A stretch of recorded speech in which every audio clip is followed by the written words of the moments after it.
माना जा रहा था कि जल्द ही इलेक्शन के असेंबली इलेक्शन की भी तैयारियां शुरू हो जाएंगी और इसका ऐलान भी कर दिया जाएगा। पीएम मोदी के इस बयान से अब सबकी नज़र इस बात पे है, अब लगी हुई है कि देखें कब असेंबली चुनाव की तैयारियों का इलेक्शन का ऐलान होता है। हमारे साथ बात करने के लिए इस वक्त जम्मू से KSTV रिपोर्टर ख्वाहिश पटियाल मौजूद हैं। ख्वाहिश, पीएम के इस बयान के बाद क्या हलचल है?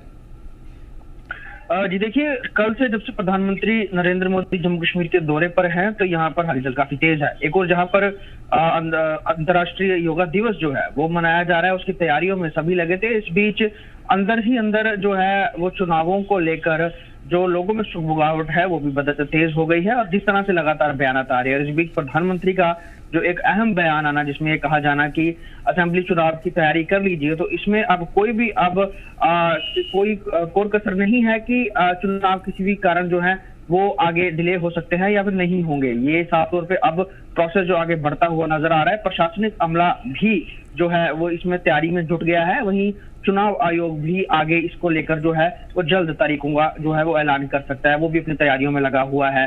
प्रधानमंत्री का ये बयान साफ तौर पर आने वाले चुनावों के लिए जो है लोगों को जो है आगाह और सतर्क करना है कि अब जो है वो फाइनल ये स्टेज रहेगा। अब की बार जो है असेंबली चुनाव होने ही है, क्योंकि एक लंबे वक्त से यहाँ पर असेंबली चुनाव नहीं हुए हैं। लोगों की चुनी हुई सरकार यहाँ पर नहीं है और खासतौर पर यूनियन टेरिटरी बनने के बाद से ही लगातार मांग बनती रही थी कि यहाँ पर चुनाव कराया जाए, लोगों के चुने हुए नुमाइंदे लोगों की नुमाइंदगी करें और उनके कामकाज करें। ऐसे में अब 2024 में ये पूरा जो ये असेंबली चुनाव का पूरा प्रोसेस है ये होने वाला है। तो इसको लेकर जिस तरह से प्रधानमंत्री ने कहा है उससे लोगों में एक विश्वास भी बना है कि अब ये इसमें और डिले नहीं होगा। साफ तौर पे लोकसभा चुनाव में लोगों ने जिस तरह से अपनी शिरकत की वोटिंग प्रोसेस में और अच्छा खासा जो है वोटिंग टर्नआउट भी नजर आया और कई दशकों के बाद रिकॉर्ड भी कई ब्रेक हुए, तो उससे कहीं ना कहीं असेंबली चुनाव का रास्ता तभी साफ हो गया था।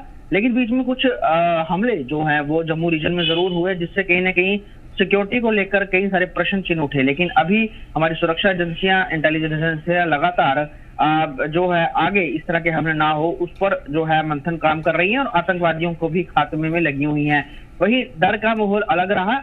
जिस तरह से आज जो अंतर्राष्ट्रीय योगा दिवस को श्रीनगर में प्रधानमंत्री मोदी ने लोगों से जो उनका संबोधन किया, वहां पे योग किया और एक संदेश दिया कि जम्मू कश्मीर शांत है, तरक्की की राह पर आगे बढ़ चुका है, लोग यहाँ की आवाम खुश है और वो आगे बढ़ना चाहती है। तो ऐसे में लोकतंत्र को मजबूत करने के लिए चुनाव होना भी जरूरी है।